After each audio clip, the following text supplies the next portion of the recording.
saya kira ide-ide yang ada di Amerika itu juga mungkin dipengaruhi apa-apa yang ada di Asia gitu. Tapi mereka bisa menerjemahkan dalam teknologi. Nah, yang ada di Boston itu mereka melakukan apa yang kayak saya sebut sebagai dinamisme. Jadi ada animisme, ada dinamisme. Nah, di Boston ini mereka bikin Boston Dynamic. Mereka menciptakan serangga-serangga itu sudah robot semua, sampai kuda, anjing sudah bentuknya robot ya. Terus Theo Jansen juga membuat hewan yang ada di pinggir-pinggir pantai dengan media angin dan otaknya itu pakai media air garam gitu ya, untuk menjadi otaknya, untuk arahnya, jalannya si figur yang dia buat oleh Theo Jansen misalnya. Jadi kalau saya lihat bahwa dalam kreativitas kita juga harus, kalau seni dianggap sebagai kesaksian dari zaman, kita harus update terus dengan kekinian gitu. Saya kira itu mungkin session ketiga ya sudah. Terima kasih Mas Heri. Mungkin setelah masuk ke sesi 3 ini menjadi lebih terstruktur, lebih jelas itu dengan Mas Heri Dono mempraktikkan beberapa pembacaan. Mungkin ada pengunjung teman-teman di sini yang ingin menanggapi atau bertanya, saya persilahkan. Tapi kalau tidak ada mungkin kita bisa lanjut. Sama. Oh oke. Saya tadi nggak lihat. Maaf. Silakan. Ya, terima kasih Mas Heri. Ya. Jadi kalau melihat karya-karyanya Mas Heri itu kemudian mediumnya banyak Mas ya, dan sangat variatif. Nah, yang sebetulnya saya ingin mungkin Mas Heri bisa menjelaskan, apakah kemudian berbagai medium ini sebetulnya sudah ada di memori Mas Heri, dan kemudian ketika ada sebuah tema yang akan digarap, itu kemudian tinggal memanggil memori itu untuk menciptakan medium-medium ini, ataukah kemudian ada tema dahulu baru kemudian Mas Heri mencari medium-mediumnya ini, Mas. Terima kasih. Ya, sebetulnya di dalam teori religi ya, kita mengenal apa yang kita sebut sebagai ma'rifat ya, itu sesuatu yang sifatnya future gitu, yang sifatnya masa depan itu ya, itu bahwa hal-hal yang ma'rifat itu saya kira penting ya di dalam kreativitas ya, satu perubahan-perubahan yang bukan harus ditolak ya. Bahkan Kristo ketika dia naik taksi ya waktu di Paris ya, dan waktu di Jerman juga, ketika Kristo menutup gedung parlemen dengan kain, kemudian di Paris jembatannya itu ditutup, supir taksi ditanya oleh Kristo, bagaimana menurut kamu karya saya gitu. Oh, kalau itu saya nggak ngerti, tapi kalau lukisan klasik, lukisan modern saya bisa menikmati, kata supir taksinya.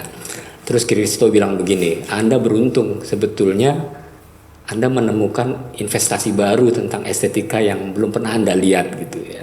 Jadi sesuatu yang berbeda bukan harus dihindari, tapi bagaimana cara menikmatinya gitu. Misalnya kayak di Swiss itu ada keju yang enak dan mahal sekali, tapi baunya bukan main. Baunya mungkin lebih nggak enak kalau orang nggak suka durian ya. Keju di Swiss itu mungkin kayak kaos kaki gitu ya, tapi itu paling mahal dan sudah dimakan oleh semacam belatung gitu ya, dan itu yang paling mahal. Jadi waktu saya di Swiss, bagaimana cara menikmati keju itu ya, itu kan investasi gitu. Jadi ketika saya membuat karya itu sebetulnya apa-apa yang akan masa depan itu sudah ada gitu, cuman bentuknya belum terwujud ya. Jadi menurut pikiran saya bahwa setiap seniman itu adalah animis, seorang animis. Misalnya dia pemusik, penari atau perupa, itu bagaimana sesuatu yang tidak muncul di permukaan kemudian bisa jadi ada gitu ya. Menggabung-gabungkan suara kemudian menjadi harmoni, menjadi musik misalnya, itu sesuatu yang tidak ada sebelumnya gitu ya. Misalnya Wassily Kandinsky ya, seorang pelukis, dia mau membicarakan tentang ritme, misalnya irama, spontanitas ya, dan itu nggak bisa diterjemahkan dalam persoalan seni lukis, sehingga teman dia yang seorang komposer dari disiplin musik bisa mengurai bahwa komposisi yang ada di lukisan itu bisa iramanya bisa dibaca, kemudian improvisasinya bisa dibaca gitu ya. Itu kadang-kadang kita harus cari elemen-elemen lain gitu. Misalnya saya ketika mulai tahun 86 bikin buku harian gitu ya. Saya membaca buku tentang Gestalt ya, Gestaltung ya. Itu bagaimana optikal mata itu melihat benda dan ruang gitu. Karena di dalam konsep gerakan seni rupa baru Indonesia saya tidak temukan konsepsi dasar keseni rupaan. Yang ada adalah persoalan-persoalan sosial yang ditampilkan di situ ya.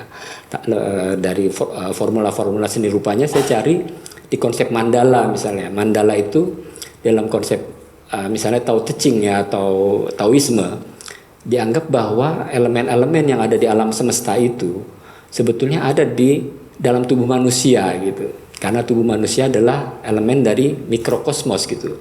Nah, yang semesta besar itu kita sebut makrokosmos.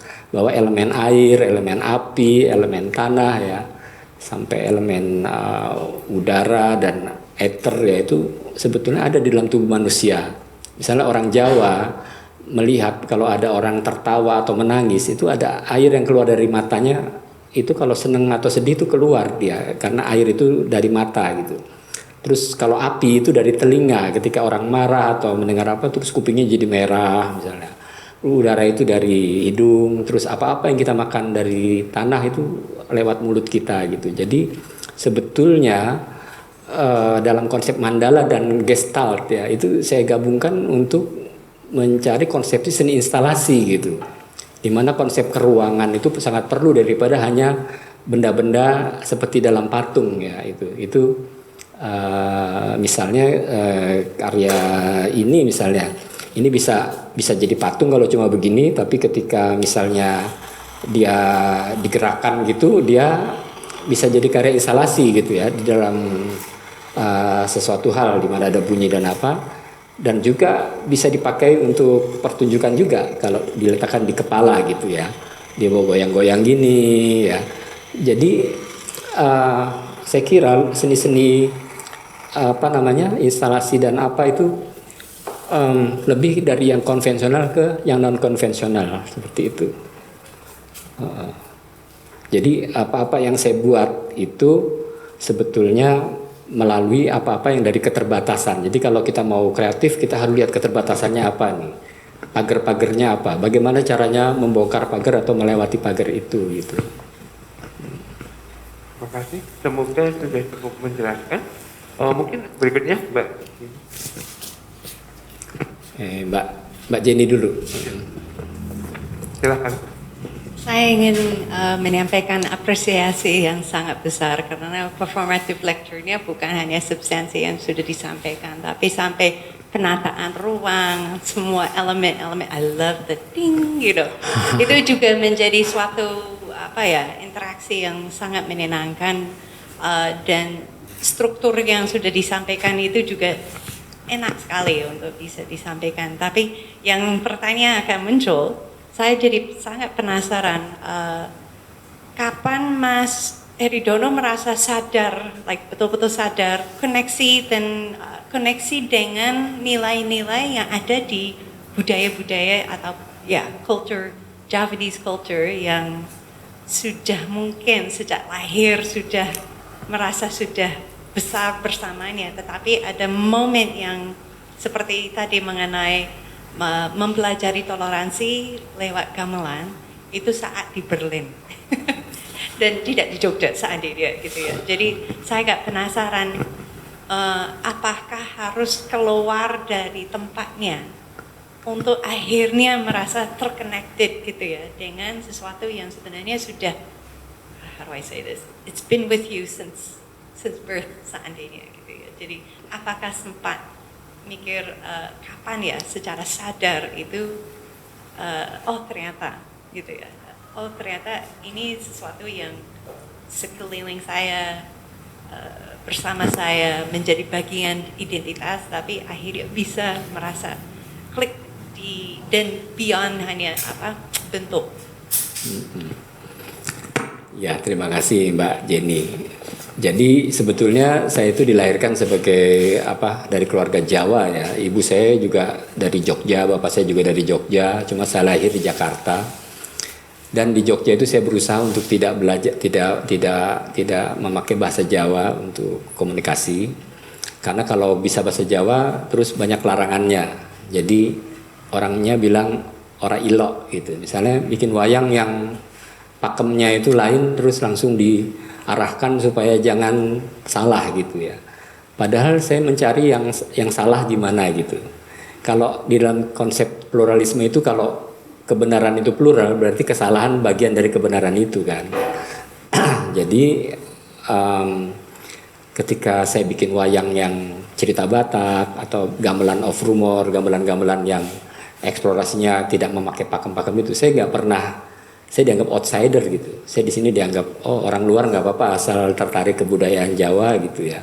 Tapi kalau saya sudah mulai bisa bahasa Jawa, kemudian saya diarah-arahkan untuk yang benar seperti ini loh, jangan menyimpang gitu ya. Tapi saya pikir kayak Jody Diamond itu kan dia bikin gamelan sendiri sama Daniel Jude ya, bikin pakai aluminium gitu. Kalau orang Amerika nggak apa-apa gitu, yang bikin yang aneh-aneh juga nggak apa-apa. Kalau orang sini, misalnya saya masuk keraton dengan lengan yang saya potong itu nggak boleh masuk gitu. Tapi kalau turis boleh masuk gitu. Bahkan sepatunya boleh naik ke pendopo gitu ya. Jadi saya harus membuat pilihan mau jadi outsider atau jadi orang sini gitu. Itu kesadaran-kesadaran itu saya kira penting gitu untuk membuat eksplorasi ke depannya. Jadi kalau kita hanya terpaku ya pada konsep berekspresi, saya kira orang itu di rumah semua bisa berekspresi ya. Tapi yang namanya kreativitas itu saya kira perlu pertanggungjawaban gitu. Nah ini tentunya dengan risiko-risiko yang lebih harus bisa mau terima gitu. Saya harus mau bisa terima ketika ada kritik-kritik seperti waktu saya bikin adegan persenggamaan antara raja dan Boro Anian dalam cerita Batak tahun 88 itu saya banyak oleh seniman tradisi bahwa ini pornografi ya. Tapi saya bilang itu bukan pornografi, itu family planning ya, itu keluarga berencana. Karena banyak di kampung-kampung itu perempuan banyak yang kalau dicium takut nanti takut hamil katanya. Jadi keterangan-keterangan tentang hamil itu karena apa nggak pernah dikasih tahu oleh masyarakat. Apalagi tahun 80-an ya itu saya ke kampung saya juga nggak tahu orang tuanya siapa tapi perempuannya udah hamil kayak gitu. Itu untuk saya concern seperti itu. Iya. Kayaknya tadi ada satu lagi yang ingin menanggapi. Ya. Nggak ada. Oh ada. Ya, selamat sore untuk Mas Heridono dan teman-teman lainnya. Saya ini sudah lama mengamati karya-karya di Mas Heridono, bahkan sering main gitu ya. Ini emang sumbernya, influennya, pengaruh dari wayang seni tradisional itu mungkin sangat bisa dikatakan kuat. Bedanya karya Mas Heridono itu enggak ada, kalau wayang itu mesti memiliki figur ya. Sosok karakternya ada itu, tokohnya Werkudara seperti ini, Janoko seperti ini. Saya mengerti karya Mas Heridono itu nggak ada sosok yang baku misalnya. Sampai saat ini misalnya kok figurnya meripati jumlahnya 8 atau jumlahnya 6 itu tokoh siapa, ini tokoh siapa, sampai saat ini belum menemukan. Oh itunya wayang gaya Mas Heridono gitu ya. Terus pertanyaan saya cuma ini Mas, untuk konsep karya itu dari segi bentuk, figur, visual wayang jenengan itu dominan atau ada simbol-simbol lain dalam konsep karya gitu. Terima kasih. Ya terima kasih Mas. Saya kenal ayahnya dia nih Pak Sukamto dulu yang melukis dengan ada lurik-lurik samping-samping dengan krayon gitu. Jadi terima kasih. Jadi misalnya seperti corona gitu ya. Ini satu simbol juga bisa juga dibuat wayang ya sebetulnya kayak corona kayak gitu. Terus juga dalam pertunjukan wayang itu saya belajar dengan Sukasman ya, tentang wayang ukur. Tapi kemudian pakemnya itu saya rubah gitu ya. Pakem-pakemnya itu tidak mengikuti pakem-pakem tradisional. Jadi tergantung dari ceritanya ya. Misalnya saya tertarik dengan cerita-cerita semacam Star Wars atau Star Trek ya, tentang apa namanya science fiction gitu ya. Tapi juga dengan mitos-mitos ya, dengan legenda-legenda gitu. Yang saya kira wayang itu tidak harus berpaku pada cerita Ramayana atau Mahabharata atau epos-epos ya, cerita-cerita Panji misalnya itu. Jadi kita Sukasman itu guru wayang saya itu dulu dia itu sebetulnya ingin menceritakan dirinya dalam cerita wayang Sumantri Ngenger gitu. Dia terkagum-kagum pada Sukrosono karena dia menganggap dirinya Sukrosono gitu, bahwa keahlian dia, intelektualitas dia itu karena hasil kerja keras seperti Sukrosono, berbeda dengan Sumantri yang dapat hadiah cakra dari para dewa gitu. Jadi Sukrosono itu bisa memindahkan Taman Srigedari dan lain-lain. Dan Sukasman itu cerita kepada saya bahwa dia sangat kagum dengan Vincent van Gogh gitu. Jadi Van Gogh menggunakan kanvas untuk lukisan-lukisannya, tapi Sukasman menggunakan wayang dalam dia berekspresi. Cuma Sukasman itu tidak terbaca oleh masyarakat Indonesia, dianggap sebagai seniman tradisional karena memakai wayang ininya, karyanya. Jadi saya pertama kali baca buku Krelholt itu di tempatnya Pak Sukasman itu. Dan Sukasman itu dia masuk di ASRI atau sekarang di ISI ya, itu desain komunikasi visual gitu. Itu dulu jurusan reklame namanya, tahun 61. Jadi dia itu senior saya tuh tahun 61 Sukasman itu. Jadi dia seorang yang akademik yang tidak terbaca sebagai akademik ketika membuat wayang gitu. Itu ya menurut pikiran saya salah, karena di luar negeri seniman seperti Bruce Nauman gitu ya, itu juga bikin eksplorasi wayang ya. Christian Boltanski juga mengeksplorasi shadows gitu ya. Itu banyak sekali seniman-seniman barat misalnya kayak Paul Klee gitu ya, dia bikin wayang-wayang juga. Jadi ketika orang mengeksplorasi wayang, orang kadang-kadang dianggap masuk ke wilayah tradisional. Itu pernah teman saya Mas Edi Hara ya, dia sekarang ada di Swiss. Dia itu menganggap saya mundur waktu itu ketika saya mengeksplorasi wayang gitu. Kok kamu ke tradisi katanya gitu. Jadi dia salah baca ya, karena dia waktu itu pergi ke Amerika, kemudian dia ke Meksiko, kemudian melihat karya-karya seni dari Incas, dari Mayas, kemudian dia diinspirasi oleh karya itu. Dan saya bilang itu juga tradisi juga, tapi bukan tradisi Indonesia gitu. Jadi sebenarnya tradisi itu ada di mana-mana di dunia, saya kira itu. Terima kasih. Semoga jawaban dari Mas Heri cukup menjelaskan. Mungkin kita lanjut ke babak berikutnya. Ya. Silakan. Jadi sekarang ini kita masuk ke itu, seni rupa konvensional berdasarkan inovasi atau pengembangan, dan seni rupa non konvensional berdasarkan konsep inventiveness atau daya temu ya. Sebetulnya ini sama dengan yang ketiga gitu ya.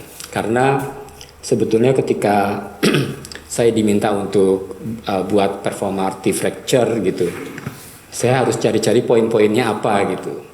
Jadi ketika itu saya pikir poin keempat apa, tapi sebetulnya sama dengan poin ketiga. Cuma mungkin di sini mungkin lebih bisa dijelaskan ya, bahwa di dalam eksplorasi seni yang konvensional itu biasanya kita mempertanyakan lagi gitu. Seperti apa itu sebetulnya seni murni atau fine art gitu ya, dan apa itu applied art.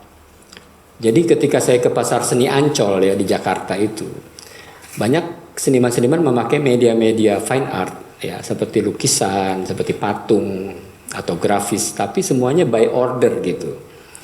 Nah, menurut pikiran saya, seni apapun yang by order itu bisa disebut applied art, walaupun medianya fine art. Jadi kalau Anda membeli seni lukisan di pasar seni Ancol, Anda bisa order, Pak, tolong ininya begini, ini dibuatkan sama mereka yang memuaskan konsumen gitu. Nah, kalau applied art itu seperti itu, bagaimana kita memuaskan konsumen terhadap apa yang kita buat ya. Tapi kalau fine art, ketika karya itu dibuat, orang menjadi berpikir tentang maksudnya apa ya ini ya. Jadi tujuan dari fine art itu jelas. Bentuknya boleh bentuk apa namanya applied art gitu ya, entah itu kriya, entah itu apa saja yang applied art, entah itu yang misalnya dari kalau di seni pertunjukan namanya performing art ya, seperti tari, teater gitu ya. Terus masuk ke wilayah performance art yang dia tidak lagi memakai wilayah-wilayah konvensional performing art, itu bisa disebut fine art gitu. Jadi misalnya Melati Suryodarmo atau Marina Abramovic ya, itu dia bikin, atau Joseph Beuys bikin pertunjukan itu bukan terus penontonnya suka atau tidak suka. Jadi Joseph Beuys bikin pertunjukan di pameran Documenta itu dia cuma tidur aja gitu. Dan orang tunggu di balkoni itu dia kapan bangunnya gitu. Jadi begitu pertunjukan dia lihat orang banyak terus langsung tidur dan tidur aja gitu. Jadi kalau seni pertunjukan itu tidak apa ya, tidak mengharapkan apa yang kita buat terus memuaskan orang banyak gitu.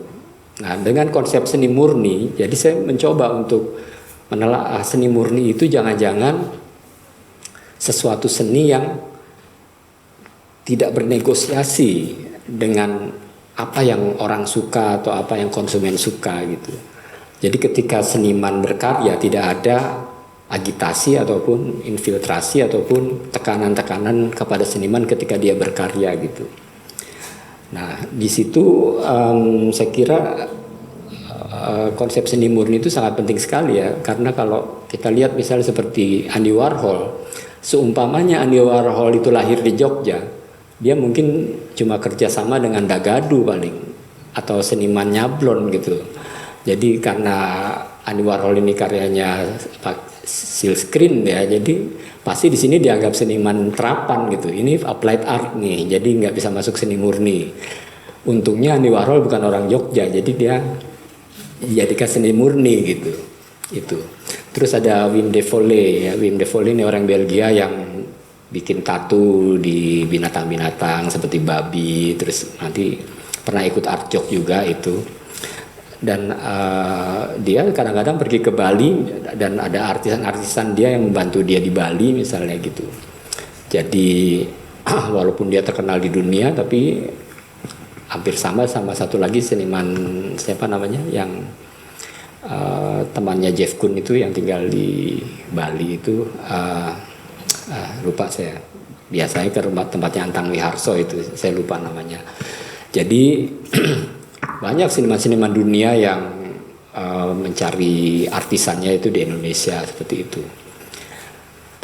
Jadi apa, dalam seni yang sifatnya mengembangkan ya, itu misalnya gini, waktu saya kuliah pertama di ASRI tahun 80, ada satu seniman kakak kelas saya namanya Dian Anggraini. Dia kelihatannya adik kelasnya Bonyong Muniardi gitu. Jadi karyanya itu boneka-boneka yang diletakkan di atas kanvas dan oleh dosen-dosen dianggap sebagai seni patung gitu. Cuma Mbak Dian Anggraini membantah karena karya ini tidak bisa dilihat dari belakang gitu, karena kanvas itu tertutup, jadi dia disamakan dengan relief gitu. Kalau candi itu seperti relief. Nah, seniman-seniman mencoba mengeksplorasi seni itu dari seni lukis ke seni yang lain ya. Dan di situ juga ada Mulyono ya. Mulyono bikin KUD ya, kesenian unit desa itu, yang dia pakai picuk-picuk itu kayak orang jual pecel gitu. Jadi KUD itu yang mengkritisi tentang seni-seni yang mapan gitu. Dan konsepnya adalah dialogis transformatif gitu kalau dari Mulyono. Bagi karya itu mendialogiskan sesuatu ya ke kelompok-kelompok gitu. Jadi berbeda dengan gerakan seni rupa baru kalau Mulyono itu. Nah, memang apa namanya, sesuatu yang konvensional dan non konvensional itu saya kira penting sekali ya untuk di ini. Mungkin ada slide lagi atau ini The Chair waktu di Jepang itu dengan ini di Australia di tahun 93 dengan apa, penari-penari dari Australia gitu. Terus mungkin ini di Australia, jadi The Chair itu kursi, judulnya kursi. Jadi dalang itu dalang itu yang sangat powerful ya di belakang layar, tapi pada akhirnya dia menjadi wayang gitu. Ternyata dalang-dalang ini cuma perpanjangan tangan dari kekuasaan. Sebenarnya dia juga boneka juga. Jadi dalam cerita wayang saya akhirnya saya menjadi wayang juga gitu. Dan waktu itu Soehartonya saya bikin wayang yang di atas ini sebelahnya. Dan ini katsurakan dari Butoh dari Jepang, penari Butoh. Dan ini konser musik saya Animal Journey 25 sepeda, kita bikin satu komposisi. Jadi tracknya itu sebetulnya seperti bar, di dalam musik itu ada bar namanya. Nah itu kita bagi 5 grup dengan traffic light. Jadi konduktornya di tengah untuk mengorganize itu. Dan tenaganya itu dari dinamo sepeda yang biasa untuk lampu, tapi kita pakai tape recorder. Dan kemudian ada speaker di belakang ininya, sadelnya gitu. Terus itu musik skornya di atasnya itu.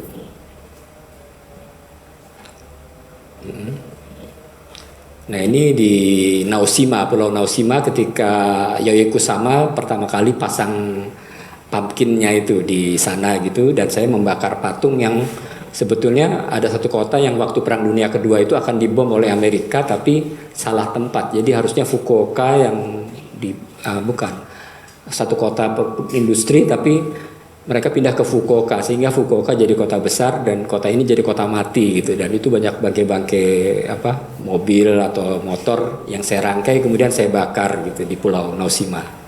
Judulnya Jiwa Kita gitu. Jadi kayak patung bis di Papua yang ketika orang itu meninggal tapi nggak punya tempat, terus patung itu menjadi tempat roh-roh yang patung bis itu bisa menempatkan roh-roh yang tidak punya tempat gitu. Video.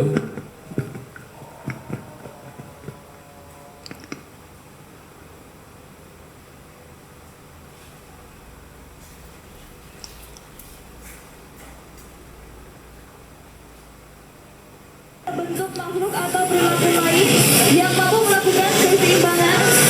Penari-penari yang berjumlah 9 orang. Dari pameran heridonologi di Alun-Alun Utara itu tahun 2009. Sebetulnya saya menginginkan 9 traktor gitu. Tapi karena satu traktor itu beratnya 20 ton sehingga takut merusak instalasi-instalasi di bawah Alun-Alun Utara itu. Jadi kita pakai satu go-kart dan satu truk, kemudian 5 gerobak sampah dan ini seperti Kuda Binal tahun 92, tapi kita ulang dengan media yang baru gitu ya. Saya sewa traktornya itu sebetulnya mau sewa 9, tapi saya ingin seperti bikin tari bedoyo. Sebetulnya saya membuat komposisi tari bedoyo dengan traktor itu karena gerakan beho itu luwes ya, seperti gerakan tangan gitu.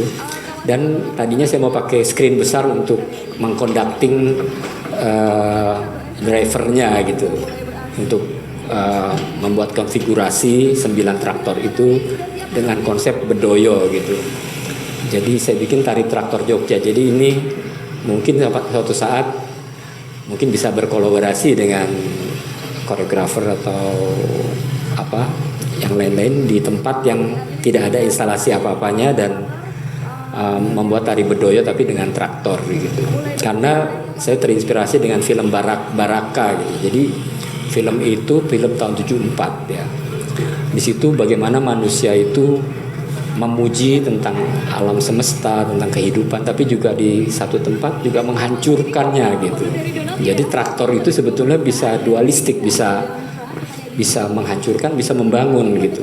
Bagaimana kita menerjemahkan si traktor itu gitu. Misalnya. Mungkin kembali kita melihat videonya, mungkin kalau ada yang ingin menanggapi atau menanyakan sesuatu terkait gagasan tentang inovasi dan inventiveness yang sudah disampaikan oleh Mas Heri Dono. Silakan. Kalau nggak ada, kita bisa lanjut terus ke bagian terakhir. Yang bagian ini, oke. nanti ada videonya kan. Trokomot. Jadi ini ini yang keempat atau kelima ya? Masih keempat ya? Ya keempat. Jadi tentang inventiveness. Jadi apa namanya? Ketika Venice Biennale 2015 itu kuratornya namanya Okwi Envezer, dan dia memakai konsep-konsep tentang kapitalisme dari buku Das Kapitalnya Karl Marx waktu itu. Tapi saya melihat ada satu buku itu namanya The Merchant of Venice ya, karangan William Shakespeare, itu tentang the globe ya, tentang embrio kapitalisme yang sudah ada pada waktu itu orang-orang Yahudi itu membuat perdagangan kepada orang-orang Nasrani ya, dan di situ bagaimana orang itu meminjam dan harus mengembalikan pada tepat waktu, kalau tidak dia dapat denda atau hukuman badan ya, apanya ya, jantungnya diambil atau apa gitu. Jadi dalam film itu saya memakai referensi itu, dan kemudian saya membuat Trokomot ya. Itu Trokomot itu sebetulnya referensi dari kuda Troya ya, cerita kuda Troya Yunani. Terus komodo itu adalah hewan purba yang masih hidup sampai saat ini gitu. Saya menganggap ketika saya pameran-pameran di Eropa tahun-tahun misalnya akhir tahun 80-an ataupun awal-awal tahun 90-an, itu karya saya ditempatkan di museum etnologi gitu. Karena saya orang Indonesia dan pasti saya harus dilihat dari segi etnik, ini orang Indonesia, dan penonton-penonton seni Indonesia pasti datangnya ke museum etnologi gitu. Jadi saya bilang sama kuratornya, lama-lama saya jadi artefak gitu. Karena dulu di Trinil itu ditemukan Homo soloensis ya itu. Tapi yang menemukan ini juga penting juga, yang menemukan si tengkorak Homo soloensis, dia juga harusnya menjadi bagian dari yang diteliti ya itu ya. Terus ketika saya pameran di Berlin di museum etnologi itu ya, jadi saya kebetulan residensinya tinggal di dalam museum. Jadi waktu mau makan malam, security-nya heran, ini kebetulan ada pameran American Indian di situ ya. Ada TV, ada apa gitu. Begitu saya security-nya lihat di monitor, kok ada orang jalan di situ. Jangan-jangan ini bangun nih rohnya si ini gitu, si artefak gitu. Terus saya bilang sama security-nya pas di luar, saya baru lapar mau makan gitu kan. Jadi saya tinggal di dalam mes yang ada di dalam museum itu gitu. Tapi pertama saya pameran di Swiss itu di Basel, di museum etnologi ya, namanya Museum Volkskunde gitu. Tapi kemudian museum itu diganti namanya oleh Urs Ramsayer menjadi Museum de Kulturen, karena ada semacam akhirnya mereka menganggap bahwa museum etnologi itu sangat kolonialistik gitu. Jadi ini museum kebudayaan gitu. Jadi saya pameran seni di situ, dan banyak orang surprise karena ada instalasi, ada video art, ada patung, ada lukisan gitu. Cuman terakhir saya ke museum itu lagi, dia bilang kalau kamu mau pameran di sini kamu harus mengantisipasi koleksi mereka gitu. Jadi kolonialistik lagi gitu. Mereka ingin mengetnikan saya lagi gitu. Nggak boleh bebas, saya mau buat apa di dalam museum gitu. Museum etnologi. Jadi memang dari awal 90-an saya menganggap bahwa saya korban dari salah menempatkan saya di museum itu. Jadi bukan salah saya, untuk saya bukan saya yang salah, panitianya yang salah menempatkan saya. Kesadaran untuk itu saya harus terima, karena katanya kalau kita mau berjuang kita harus berkorban. Jadi saya korban rasa waktu itu karena ditempatkan di museum etnologi, tapi itu harus terjadi supaya itu menjadi pembuktian bahwa mereka salah menempatkan saya gitu. Mungkin yang habis ya? Videonya, ayo silakan.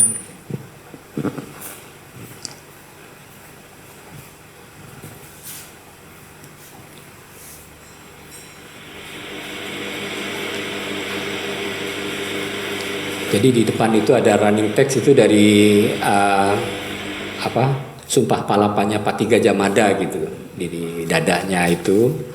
Kemudian di dalamnya itu ada rotan, kemudian ini seperti Canon atau meriam tapi isinya teleskop tentang benda-benda yang saya anggap benda etnologi yang ada di Eropa, misalnya topi-topi apa namanya, wig yang untuk hakim-hakim itu saya anggap itu benda etnik gitu, jadi benda-benda etnik. Terus di periskopnya itu seperti untuk lihat di kapal selam itu ada pidato Bung Karno waktu di PBB tahun 55, juga ada konferensi Asia Afrika dan masa depan Indonesia gitu di periskopnya ini. Jadi kemudian kita kasih 9 perahu arwah gitu. Jadi di situ mengenai kemaritiman, karena menurut saya dalam teori maritim itu sebetulnya di dalam konsep maritim itu tidak ada pembelahan wilayah negara, karena semua negara itu ada sungai, ada laut, ada tepi pantai, dan itu seluruh dunia terhubung melalui air. Karena itu menurut saya orang-orang Bugis sudah benar gitu, mereka hidup di atas air gitu.